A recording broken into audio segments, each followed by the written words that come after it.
읽을 뉴스를 종합해드립니다. 깊이 있는 뉴스 YTN FM 출발 새아침. 신율의 출발 새아침 3부 순서 시작합니다. 오늘 아침은 굉장히 쌀쌀합니다. 이 초겨울 추위를 정말 느낄 수 있는 그런 아침인데요. 여러분 어떻게 옷은 좀 두둑히 입고 출발하셨는지 모르겠습니다. 그런데요, 오늘 오후에는 다시 가을로 돌아간다고 하죠. 16도 정도 된다라고 하니까 정말 전형적인 가을 날씨를 다시 느낄 수 있을 것 같은데요. 계절의 이런 모습을 보면 자연도 앞으로 갔다 뒤로 갔다를 반복하면서 계절을 변화시킴을 알 수 있습니다. 우리의 삶과 역사도 마찬가지가 아닌가 하는 생각이 드는데요. 진전을 위해서 때로는 후퇴하는 것처럼 보이기도 한다는 겁니다. 여기서 필요한 건 역사의 진전에 대한 신념일 겁니다. 우리네 삶에 확신을 가지는 그런 하루 되시기 바라면서 신율의 출발 새아침 3부 순서 시작합니다. YTN 라디오 신율의 출발 새아침. 예, 오늘 1부와 2부에서 계속해서 트럼프 대통령의 방한에 관한 소식 전해드리고 있는데요. 자, 미일 회담과 한미 정상회담을 바라본 미국 현지 분위기 어떤지, 또 앞으로 예정되어 있는 미중 정상회담에 대해서 어떻게 전망되고 있는지 뉴욕 현지 연결해서 직접 분위기 들어보겠습니다. 뉴욕 시민참여센터의 김동석 상임이사 전화 연결하겠습니다. 김 이사님 안녕하십니까? 네, 안녕하세요. 예. 자, 트럼프 대통령의 먼저 방한에 대해서 미국 언론에서 어떻게 평가하고 있습니까? 대체적으로 우리가, 우려하고 예상했던 것보다 훨씬 긍정적입니다. 아시겠지만 종합적으로 트럼프 대통령을 수행했던 백악관 ABC 출입 기자가 한국 방문을 지켜보고서 한 얘기처럼 문재인 대통령은 트럼프 대통령을 다룰 줄 안다. 뭐 이런 얘기 코멘트를 했잖아요. 네. 되게 뉴욕타임즈, 워싱턴 포스트지나 CNN이나 블룸버그, NPR 같은 라디오도요. 되게 트럼프 대통령이 전쟁 긴장이 있는 한국에 가서 이전하고 다르게 굉장히 침착하게 잘했다, 방문을 잘했다, 이런 평가들입니다. 뉴욕타임즈는 대북 정책에서 이전과는 다르게 외교적인 노력을 강조한 거, 이거 잘한 거다, 이렇게 평가를 하고요. 네. 워싱턴 포스트지에서도 좋은 겁니다. 북이 핵 포기를 한다면 미국은 북의 출구 전략에, 그러니까 우리말로 하면 이렇게 도와줄 용의가 충분히 있다, 이런 표현을 한 거 높게 평가한다. NPR 라디오가 좀 영향력이 큰데, 여기서도 트럼프 대통령의 방한 환영하는 사람들 기대에 크게 어긋나지 않았다. 이제 이렇게 긍정적으로 하는데, 월스트리트 저널이 사설이죠. 에디토리얼 안에다가 좀 약간 부정적인 면들을 언급한 부분이 있습니다. 어떤 거? 최근에 문재인 대통령은 최근 행보를 보면은 산불 관련한 정책을 내놨지 않았습니까? 그래가지고 좀 트럼프에 대해서는 좀 unreliable이라니까 믿을 수 없는 사람 아니냐, 이런 표현이 있고요. 그 다음에 또 한국과 일본, 미국 세 나라 안보 협력에 좀 소극적인 태도를 갖는데, 그걸 버리면은 이 모든 정책에 중국의 헤게모니에 견제를 만들 수 있는데 문재인 대통령이 그렇지 않은 거 아니냐, 이런 부분이 있고, 또 중국의 사드 요구에 고개를 숙인 거 아니냐, 이런 게 유일하게 월스트리트 저널 7일자 에디토리얼 안에, 그러니까 이제 거의 방한 내용의 평가를 하면서 월스트리트 저널은 좀 그렇게 혹독하게 그런 면들을 지적했는데요. 나머지 방송이나 MBC, ABC, CNN 포함해가지고 굉장히 트럼프 대통령이 아시아 순방 중에 한국에서는 굉장히 상식적이고 이전에 충동적이고 감정적인, 즉흥적인 이런 모습이 없어가지고 좀 편했다. 이런 평가입니다. 그렇군요. 그러면은 제가 이렇게 여쭤볼게요. 일본 방문은 어떻게 평가하고 있습니까? 일본은 원래도 그랬지만 특별히 일본에서도 안보, 북한 관련한 안보와 그 다음에 이제 무역 불균형 문제였었는데요.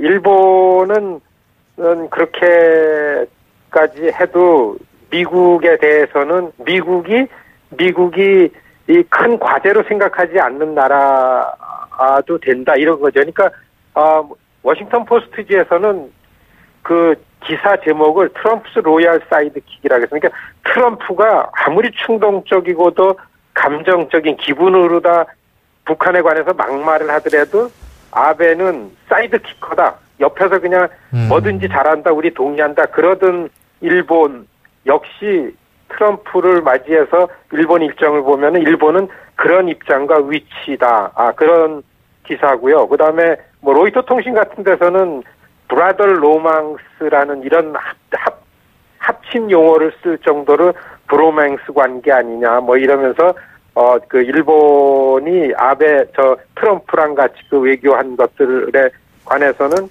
굉장히 좀 그 이전에 갖고 있던 뭐 크게 다르지 않는 그런 평가를 내고 있고요.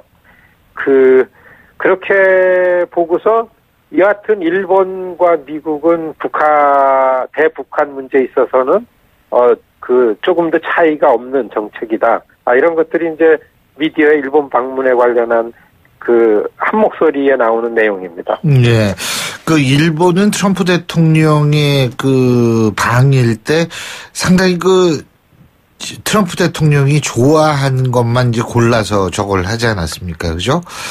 그리고 우리는 진심을 담아서 했다. 이런 표현을 많이 하는데, 그런 어떤 트럼프 대통령의 방한과 방위를 비교했을 때 어디가 더 성공적이다. 뭐 이런 평가 내리기 힘든 모양이죠? 보기에는 한국이 훨씬 성공적이었지 않았냐. 일본 입장에서 보고 한국 입장에서 볼 때는요. 예. 왜냐하면, 일본은 미국에서 일본에게 요구할 내용들을 미리 알아서 다 제공을 하고 다 내보이면서 이렇게 친밀 외교 위주로 한 거에 비하면은 좀 어렵더라도 한국이 갖는 입장, 어쩔 수 없는 입장 같은 것들을 네. 가지고서 내놓고 거기에 트럼프가 오히려 맞추도록 해가지고서 이렇게 트럼프의 방한 내용들이 나온 거 아닌가 이런 걸로 볼 때에는 훨씬 더 한국 방문이 시간은 길지 않았지만은 미국 대통령의 방문으로서는 훨씬 얻은 게 많지 않나 이렇게 보여지고 그런 논평들이 제가 말씀드린 것처럼 긍정적으로 나왔다 이렇게 말씀드린 거죠. 예. 자, 하나하나 조금 알아보죠. 트럼프 대통령이 이제 우리나라 왔을 때, 그리고 맨 처음에 평택의 캠프 험프리스를 찾지 않았습니까? 그죠? 근데 여기 갔을 때 이제 맨 처음에 얘기한 게 일자리 만들러 왔다라는 것하고, 여기 계신 우리 군인 여러분들이 나중에 군인 그만두고 제대했을 때 고향으로 돌아가서 이걸 도대체 어떤 일자리를 골라가지? 라고 고민할 정도의 일자리 많이 만들겠다. 이 얘기를 했거든요. 이런 얘기들이라는 걸 미뤄봤을 때, 이거 한미 FTA 얘기도 하고 경제 얘기 많이 할까 이런 생각을 했는데 실제로는 그렇게 많이 얘기 안 했어요. 결국 그래서 나오는 얘기가 그런 일자리 언급이 미국 국내용이 아닌가 이런 얘기가 나오는데 어떻습니까? 저는 정확한 예상이라고 봅니다. 예. 왜냐하면은 사실 트럼프 대통령의 메인 아젠다니까 머릿속에 먼저 갖고 있는 거는 미 국내 자기 지지 기반을 공고히 하고 확대시키는 그런 부분이라고 다들 이제 얘기를 하는데요. 네. 그런 측면에서 지금 사실 트럼프 대통령 취임했을 때하고 지금하고 경제 수치가 많이 낮았습니다. 실업률도 4.6에서 4.1로 떨어졌죠. GDP 성장도 1.8에서 3%로 오르고 또 주식시장의 다운존스는 그렇죠. 한 4,000포인트 이상 상승. 이 경제 수치가 다 좋아지고 시장 실물 경제도 좀 나아진다는 분위기가 있는데 아직까지 많은 경제학자들이 좋아지긴 하고 있는데 이게 진짜 트럼프가 잘해서 트럼프 경제정책 때문에 이러냐 이건 아직 미지수고 평가가 그렇게 안 나오기 때문에 트럼프 대통령은 다니면서 내 덕이다 내가 잘해서 그렇기 때문에 그렇다. 그러니까 경제 문제, 무역 관련한 거, 일자리 얘기를 안 할 수가 없는 거죠. 저는 정말 평택 기지에 가서 군인 기지에 가가지고 군인들한테 북한의 핵이 지금 상존하는데 경제 일자리 얘기를 한 자체가 벌써 그리고 거기에 노골적으로 트럼프 대통령이 얘기를 했더라고요. 자기는 한국을 방문한 가장 중요한 이유 중에 하나가 무역 무역이고 그래서 한국과 무역 부분의 회의를 그 그레이트 네고시에이션을 해가지고서 큰 협상을 해가지고서 미국의 일자리를 창출할 것 이런 발언을 진짜 했잖아요. 그런 예. 거 보면은 트럼프 대통령의 우선 아젠다, 우선 현안이 뭔가라는 거는 뭐 뻔하다 이렇게 보여지는 겁니다. 국내용이라고 보여지죠. 예. 자, 그리고요. 또 한 가지. 어제 있었던 대한민국 국회에서의 트럼프 대통령의 연설이요. 이거 미국 방송들도 일부는 생중계로 보여줬다고 그러던데요. 맞습니까? 그렇습니다. 저도 CNN으로 봤습니다. 그렇군요. 전체는 아니고.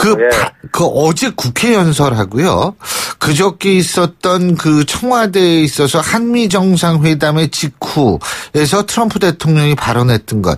이 온도 차이가 좀 있다. 뭐 이런 얘기도 있는데 그 부분에 대해서는 미국 언론의 반응이 어떻습니까? 사실 미국에서 평택 기지 방문한 거하고 정상회담 공동 기자회견 그리고 국회 연설 네. 요게 세 가지 축을 가지고 이제 트럼프 대통령의 방안에 대한 평가를 하는데요. 뭔가 내용의 차이점이 있는 거를 이렇게 지적하고 그러는 거는 사실 발견되지 않는데요. 중요한 거는 트럼프가 생각하는 것보다 훨씬 더 한국에 대해서 친근감을 갖고 있게 보여진다. 이런 코멘트를 하는 전문가들이 TV에서 나와서 이렇게 토론하는데 많이 좀 나왔습니다. 그건 뭐냐면은 트럼프의 각본에 없는 행위가 예. 훨씬 자연스럽게 한국 쪽 입장에 유리한 부분들이 많이 나왔다. 이런 부분들 지적이 많이 됐거든요. 예. 그런 거 보면은 편안하면 그렇게 나오는 거 아니냐. 기분파인 정치인이. 예. 이러면서 그런 걸 볼 때는 훨씬 각본에 없는 여러 차례 뭐를 하고 그랬다라는 게 코멘트로 나온 가 있었습니다. 팩트가요. 예를 들면. 그렇기 때문에 다만 트럼프 대통령이 한국에서 이제 정상회담에서도 그렇고 다른 이제 참모들 얘기도 미국이 트럼프가 들어와서 피보트 아시아라는 오바마의 아시아 정책에서 프리 앤 오픈 인도 패시픽이라는 미국 아시아 새로운 정책, 일본과 만드는 정책에 한국은 입장이 좀 다르다라는 부분은 생각하고서 이렇게 지적을 했다라는 이런 논평을 하는 전문가도 있습니다. 이건 좀 줄여나가야 되지 않을까 이런 생각도 들고요. 예. 근데 그럼에도 불구하고 어쨌든 트럼프가 생각하는 것보다는 훨씬 우리나라에 친근감을 갖고 있다. 이런 평가가 있다는 거는 참 나름대로 우리로서는 지금 같은 상황에서는 좀 다행스러운 일인데. 네. 근데 재미있는 거 한 가지는요. 이렇게 이제 뉴스에 나오는 거에 댓글을 많이 이렇게 제가 좀 보니까 이제 영부인이요. 영부인. 예.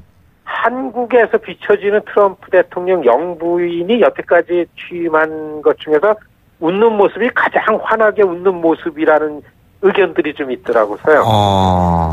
그러니까 그러면 이런 것들을 좀 뒷받침해주는 그런 내용이 아닌가 이런 생각도 들고, 그렇게 얘기를 많이 하는 분은 아닌데, 멜리나 여사가. 멜리나 여사가 그런데 굉장히 편하게 보여졌는데, 거기가 좋은가 이러면서 댓글 있잖아요. 요즘엔 그런 게 이제 얘기거리인데, 아주 굉장했습니다. 그래서, 좀 유심히 저는 이렇게 유심히 봤는데 잘 몰랐는데 그런 코멘트도 있었습니다.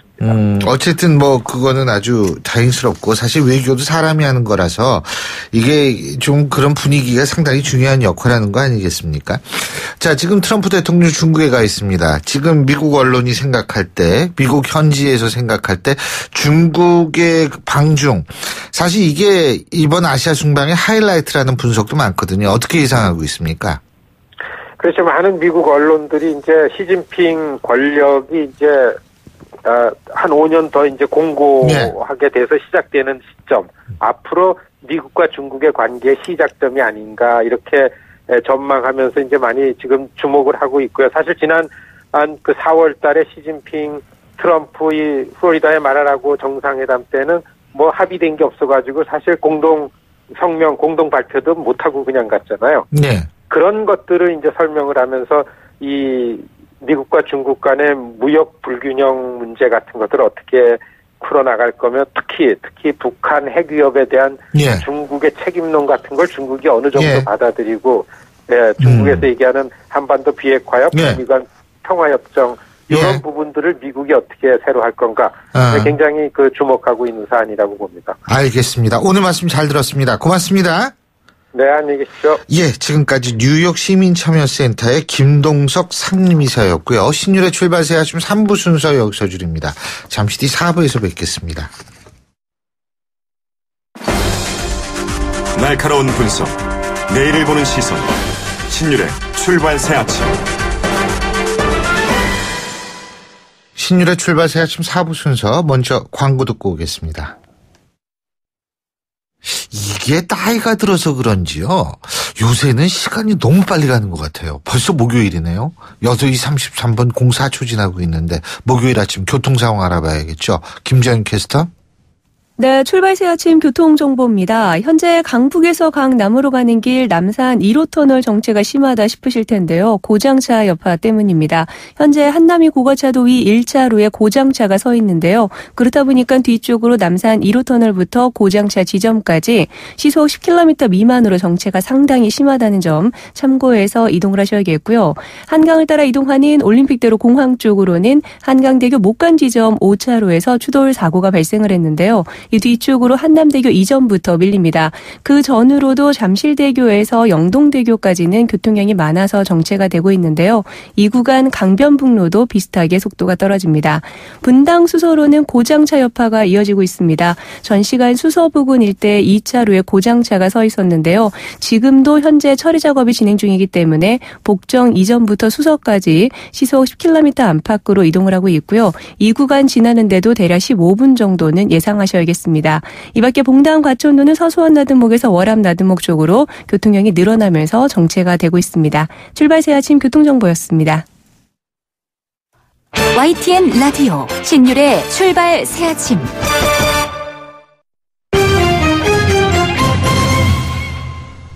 경제 뉴스 알아보겠습니다. 한국경제신문의 정인석 기자 스튜디오에 직접 나와 계십니다. 어서 오십시오. 안녕하세요. 예. 이 해외 주식형 펀드에 사보셨어요? 네, 저는 가입도 돼 있죠. 가입도 돼 계세요.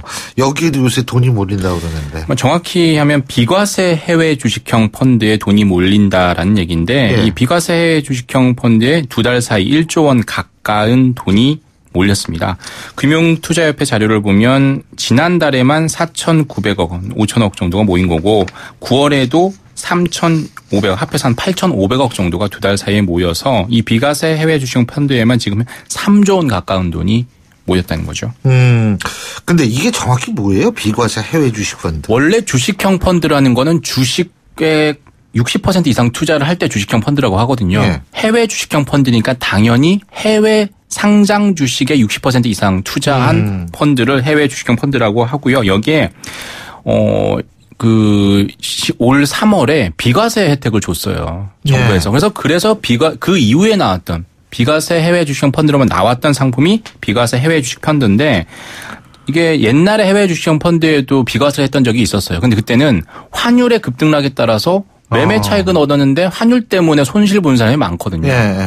환차익에 대해서는 비과세가 아니었어요. 그런데 이번에 이 해외 비과세 해외 주식 펀드는 환차익에 대해서도 비과세입니다. 그러니까 환율이 어찌되든 평가손이 어찌되든 간에 비과세라는 거고 1인당 최대 3천만 원까지 가입을 할 수 있습니다. 근데 여기 돈이 몰리는 게 비과세 때문만 그런 건 아닌 것 같은데. 뭐 그게 가장 크죠. 비과세. 그게 제일 큰가요? 맞습니다. 그리고 전반적으로 전 세계 우리나라뿐만 아니라 전 세계 해외 증시가 지금 호황이잖아요. 네. 그것 때문에 주식형 펀드에 돈이 몰리는 이유도 있고요.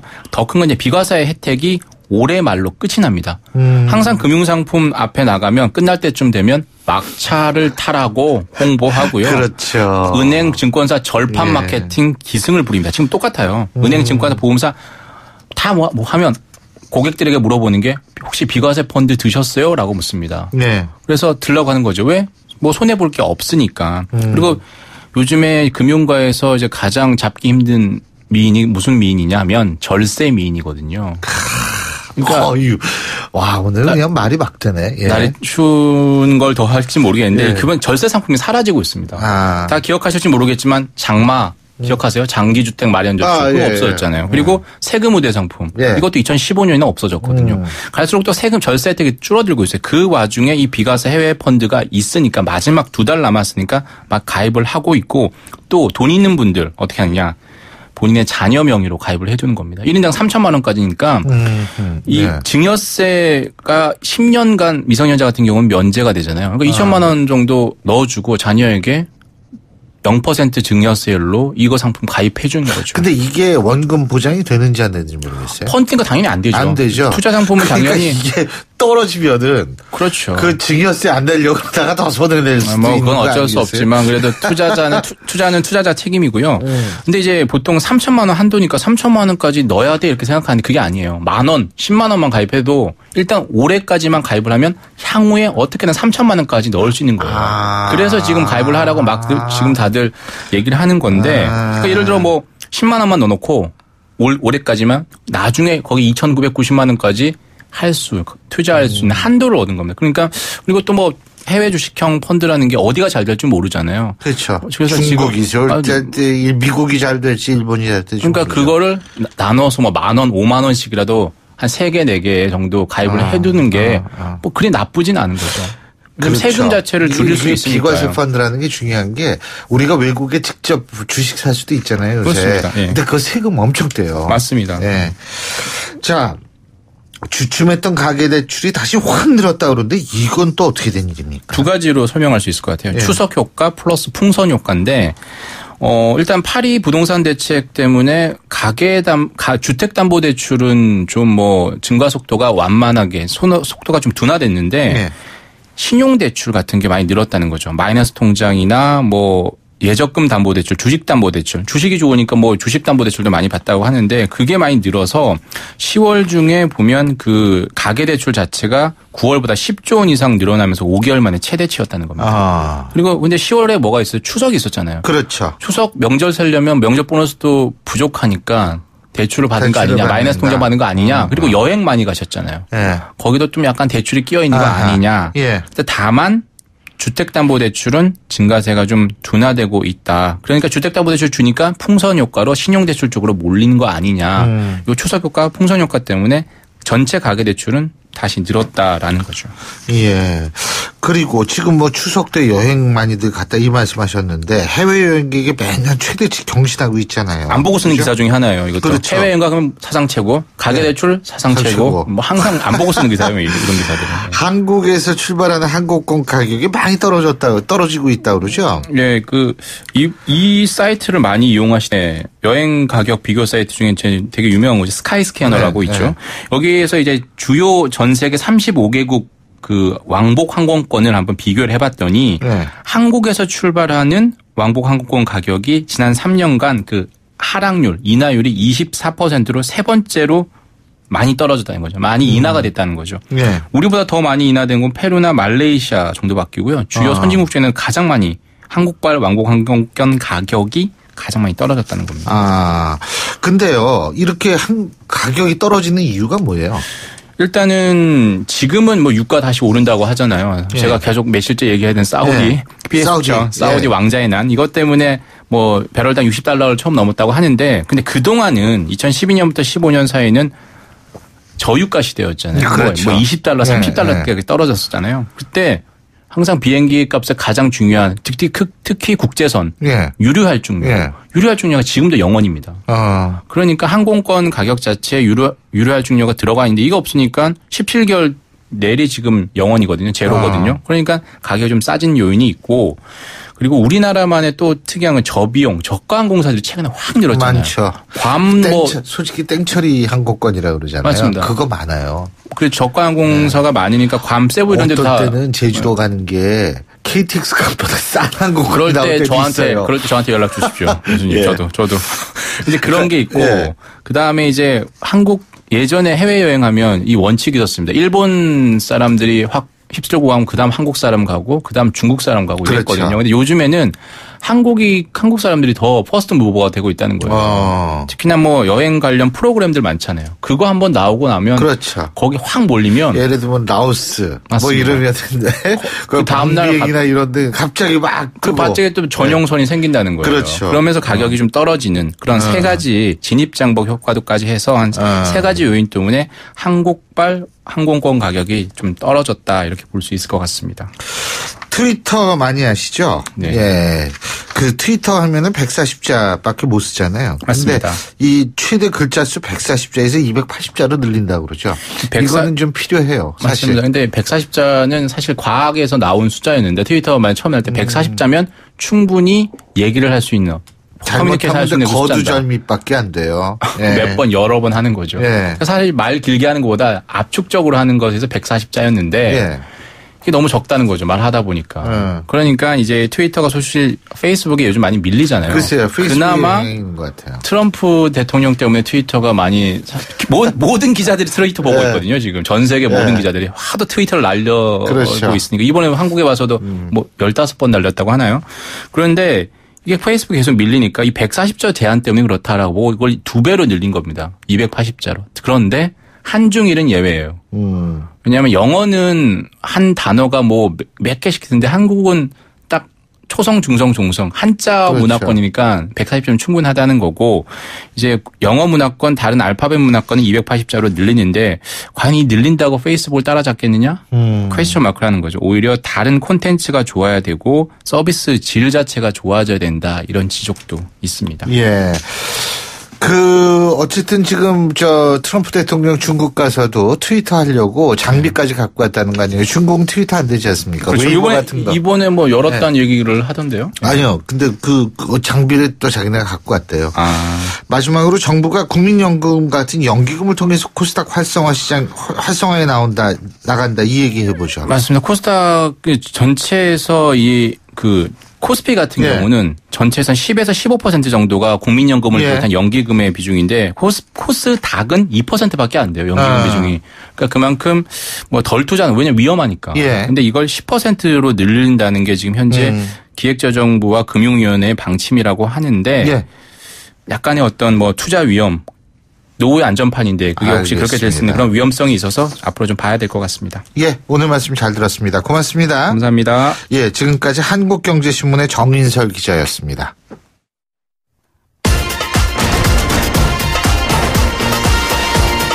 여러분이 지금 듣고 계신 주파수는 FM 94.5MHz입니다. YTN 뉴스 FM.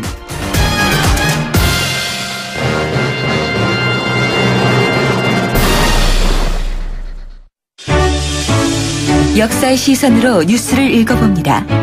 히스토리 뉴스.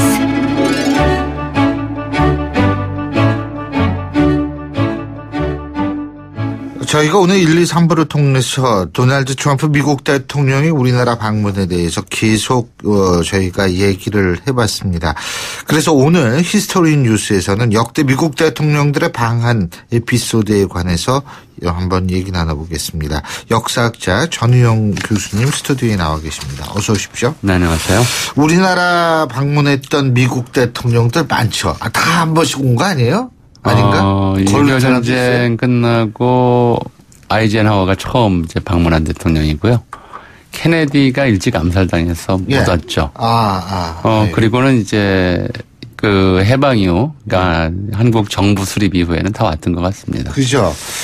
예, 그러면은 뭐 일정도 이게 예를 들면은 이게 좀 비슷한 게 많아요. 그러니까 DMZ는 반드시 갔다 뭐 이런 거 있지 않습니까? 그죠? 뭐 현충원 참배는 기본이었고요. 아이젠하워 같은 경우는 이제 2번 왔었는데요. 1952년 12월 대통령 당선자 신분으로 한 번 왔었습니다. 근데 그분은 대선 공약이 한국전쟁 종식이었거든요. 이제 한국전쟁 종식을 선언하고 당선됐기 때문에 52년 이제 한참 전쟁이 이제 뭐 한편은 휴전 협상이 진행 중이고 한편은 전투가 치열하게 벌어지는 그 와중에 한번 와서 미군 부대를 방문했었고요. 그 다음에 이제 60년에 이제 60년에 또 한 번 왔었죠. 그때는 또 4.19 직후라서 정신이 없었어. 우리나라에서는 이제 공식 정부가 서기도 전이라서 예. 이제 당시 허정 과도정부 수반이 아하. 이제 이쪽 파트너로서 맞았던 적도 있고요. 네. 그렇군요. 근데 이 우리나라 대통령 중에서 우리나라에 온 대통령 중에서 이게 국빈 방문한다고 반드시 국회에서 연설시키고 하는 건 아니거든요. 그렇죠. 예를 들면은 클린턴 대통령이 24년 전에 연설할 때는 국빈 방문 아니었었거든요. 예. 실무 방문이었었거든요. 근데 이 국회 연설한 대통령들도 좀 있었죠. 대표적인 분이 이제 처음에 아이젠하워 대통령이 좀 그랬었고요. 네. 정신없을 때. 예. 그때는 이제 정권이 국회에 있었던 그렇죠. 때니까 네. 그랬었던 거고요. 제 기억으로는 좀 그런 정도인데요. 네. 그보다 사실은 이제 미국이 워낙 이제 세계 최대 강국이다 보니까 미국 역대 대통령들이 한국에 그러니까 우리 대한민국 정부 수립 이전에도 영향을 미친 바들이 굉장히 많아요. 예. 그래서 국회 연설은 굳이 아니더라도 예를 들어서 우드로 윌슨 대통령의 이제 국제 연맹 연설은 그 민족 자결주의를 선포했기 때문에 이제 우리나라 3.1 운동에 이제 굉장히 중요한 영향을 미쳤던 걸로 평가되고 있고요. 그런 게 있고, 우리나라 사람들이 이제 미국 대통령을 처음, 이게 대통령이라는 사람에 대해서 만나본 경우는 꽤 좀 시간이 거슬러 올라갑니다. 1882년에, 우리나라가 이제 미국이나 이제 유럽 국가들과는 처음으로 통상조약을 맺은 것이 조미 통상조약이었거든요. 그래서 그 이듬해 미국에 사절단을 보냈어요. 버빙사라고. 이 사람들이 당시 체스터 아서 대통령을 이제 만나서 처음으로 미국 대통령을 이제 한국인이 만난 케이스가 됐고요. 이제 방한은 아니고 방미지만. 그때 미국 신문에 이제 그 장면이 사파로 이제 소개가 됐는데. 백악관에 가서 아서 대통령은 이제 나와서 맞이하려고 경고침 서 있는데, 넙죽 한국 사절단 일행이 큰 절을 올리는. 그래서 그게 워낙 신기해서 미국 사람들이 그걸 이제 사파로 그려서 신문에 내보낸 적도 있었고 그랬죠. 그리고 우리나라를 방문했던 것이 이제 국빈 방문이다. 그러면은 국빈 방문 같은 경우에는 한 나라에 한 번밖에 기회가 없거든요. 그죠? 예. 그래서 이제 최고의 예우를 그만큼 해준다는 의미가 있는데 선물도 주고 역대 대통령들 미국 대통령도 방한했을 때 선물도 한 번도 빠지지 않고 당연히 주겠죠, 그거야. 이번에 노트를 줬죠, 노트를. 예. 그러니까 우리나라 선물이라는 게 계속 그랬던 것 같아요. 제가 다 조사를 못 해봤는데요. 처음에 이제 허정 수반이 그러니까 아이크 약칭이 아이젠하워가 아이크였죠. 그렇죠. 아이크에게 준 선물은 자개 문갑이었어요. 그다음에 두 번째로 이제 온 미국 대통령은 이제 린든 존슨 66년도 이게 굉장히 큰 사건이었었는데요. 일단은 박정희 대통령이 이 자수방석을 선물했던 걸로 알고 있고요. 그다음에 또 이제 흔히 많이 선물했던 것이 이제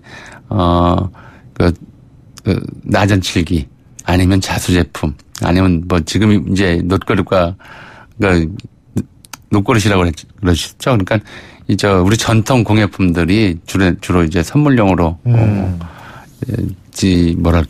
드렸죠. 미국 대통령이 주었었는데 사실 한미 양국 간에 대통령 사이에 주고받는 선물이라고 하는 건 그야말로 이제 좀 요식이랄까요. 그렇죠. 이제 재미있게 하는 거고요. 진짜 선물들이야 방위 분담금이라든가 무기 구매라든가 이런 것들이 있죠. 교수님께서 생각하실 때 진짜 유별날 정도로 대통령에 대해서 우리나라가 미국 대통령 왔을 때 예의구해 줬던 건 언제라고 보세요? 옛날에 교수님 중고등학교 때 이 태극기 성조기 들고 시청 앞에 나갔던 기억 없으세요? 포드 대통령 왔을 때는 이제 제가 학교를 강남에서 다녀서 그런 일은 안 했었는데요. 정말 큰 사건은 사실 1960년 아이젠하워 왔을 때는 한 100만 명 정도가 만영을 나갔는데 그때는 이제 4.19 직후가 해서 무슨 강제동원이나 이런 것이 없었어요. 거의 자발적 인파였다고 좀 생각이 드는데요. 66년 린든 존슨 왔을 때는 이게 완전한 동원 체제였습니다. 당시 서울 시민이 350만 정도 됐었는데요. 그때 린든 존슨 환영식장에 나간 인파를 적게 잡아서 200만, 많이 잡으면 280만까지 잡습니다. 그러니까 서울 시민 거의 다 노약자 빼고 거의 다 나왔다고 보면 되고요. 당시에는 실제로 각급 학교 그리고 이제 공무원 사회 각 회사들 할 것 없이 전부 이제 성조기와 태극기를 들고 나오라고 했는데 이 사건은 뭐 우리 역사에서뿐만 아니라 미국 대통령의 해외 순방사에서도 기록될 만큼 좀 큰 사건이었고요. 또 사실은 한국의 구체적인 증거랄까요? 좀 흔적을 남긴 그런 사건이기도 했습니다. 왜냐하면 당시 린던 존슨 대통령의 방한은 이제 베트남 전쟁과 관련이 있었어요. 그러니까 그 당시 이제 그 존슨 대통령이 박정희 대통령에게 선물한 그 선물도 참 화제거리가 됐었어요. 그 미국 식단 시계인 브로바 시계라고 하는 걸 이제 선물을 했었고 그 당시에 그게 그래서 굉장히 오랫동안 한국인들한테는 이제 예물 시계로 많이 쓰였어요. 브로바 시계. 예. 지금 이제 회사가 좀 많이 좀 예. 그 약화된 모양입니다만은. 근데 먼저 이제 베트남 전쟁 때문에 동남아 일대를 순방하고 이번과는 좀 거꾸로 동남아 순방하고 한국을 찾은 케이스였었는데요. 가는 곳마다 이제 베트남 전쟁 반대 시위대에 직면을 했었던 것이죠. 근데 한국에 왔을 때는 시위 반대 시위는커녕이고 거의 300만에 가까운 인파가 그 존슨과 미국을 외치면서 열렬히 환영하는데 감동을 해가지고 이분이 이제 그 당시에는 서울에 마땅한 공간이 없어서 시창업 광장이 그 린던 존슨 대통령 환영식장으로 지정이 돼 있었어요. 근데 이분이 오면서 중간에 이제 환영객들한테 이 답례 인사를 하느라 행사장에 늦어졌습니다. 그러니까 늦어지니까는 그 행사장에서 기다리고 있던 외신 기자들이 카메라를 돌릴 데가 없어서 그 주변을 돌렸어요. 그 당시 지금 플라자 호텔 뒤쪽, 그러니까 시청광장 뒤쪽으로는 굉장한 슬럼이었습니다. 6.25 전쟁 이후 뭐 여러 가지 이유로 슬럼이 돼 있었는데 그거를 외신에 타전하니까 좀 문제가 됐어요. 그러니까 저렇게 못 사는 나라가 전쟁 끝난 지 10년 정도밖에 안 됐고 여전히 저렇게 못 사는 나라가 외국의 군대를 파견한다는 게 가당키나 한 일이냐. 처음에는 전후 10년도 안 돼서 이제 재건하고 부흥을 이뤄서 베트남에 파병하는 줄 알고 그렇게 생각들을 했는데 실상을 보니까 그게 아니다. 저렇게 못 사는데 저럴 수 있느냐. 이래서 조금 이제 국제적인 비난거리가 됐었고요. 또 그 다음에 박정희 대통령이 미국에 답방을 갔을 때 미국 교민들이 창피해서 못 살겠다. 그 나라 수도의 제일 중심지가 저렇게 더러워서 되겠느냐. 그래서 그 계기로 지금 플라자 호텔을 짓고 하는 그런 일반 계획들이 그 서공동 일대 정비 계획들이 수립이 돼서 추진이 됐던 것이고요. 플라자 호텔도 사실 지을 때 그 청취자 여러분들도 혹시 다니시면서 보시겠지만 얼핏 보면 또 자세히 봐도 이게 병풍 두 쪽을 이렇게 펼쳐놓은 것처럼 돼 있어요. 예, 맞아요. 가림막처럼. 그렇죠. 시청에서 그 뒤쪽을 안 보이게 하려는 가림막 역할을 했던 건물입니다. 네. 이게 존슨 대통령 방한과 관련해서는 그래서 이게 이제 동원과 관련한 이제 큰 사건으로 기억할 만한 일이죠. 사실 그때 학생들 동원했잖아요. 예. 그러고서 그 땡볕에 그 태극기 성조기 들고 흔들던 기억을 누구든 나이 60대 후반 되시는 분들 다 기억하실 텐데. 근데 그때 이제 서울에서 김포공항 가는 길이요. 그 길이 지금 양화대로라고 명명이 됐는데요. 맞습니다. 제2한강교죠. 예. 그 도로 이름은 그 당시 이름이 귀빈로였습니다. 공식 명칭이. 김포공항에서 오니까. 예, 귀빈들이 서울로 온다고 그래서 귀빈이 다니시는 길 해서 귀빈로라고 이름을 지었었죠. 그렇군요. 예. 참 이거 옛날 얘기 이렇게 딱 정리를 해보면 우리가 생각나는 게 굉장히 많아요. 예. 자, 오늘 말씀은 여기까지 듣겠습니다. 고맙습니다. 네. 예, 지금까지 역사학자 전우영 교수님과 함께 했고요. 자, 목요일에 보내드린 신율의 출발 새 아침 오늘 순서는 여기서 모두 줄이겠습니다. 자, 오늘 쌀쌀해집니다만 오후부터는 풀린다고 합니다. 하지만 다음 주에는 진짜 계속 진짜 본격적으로 추워진다고 하죠. 여러분 이럴 때 정말 몸살 조심하시고요. 전 내일 아침 7시 15분에 다시 오겠습니다. 신율이었습니다. 고맙습니다.